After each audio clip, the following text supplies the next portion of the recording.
Hi, today in front of me Doogee T20 and I'll show you how to create home screen folders on this device.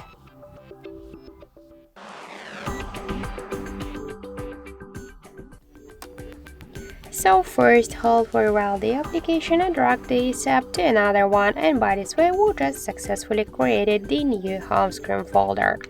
As you can see, that's so simple. If you want to give a name to the folder, just tap on it, click to edit name and enter it, for example the apps, tap to OK, and that's it. To move folder here on the screen or between the screens, we should just hold it and drag it.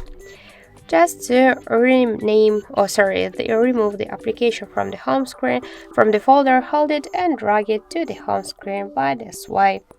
As you can see, that's so simple. So thank you for watching, and if you find this video helpful, don't forget to leave a like, comment and to subscribe our channel.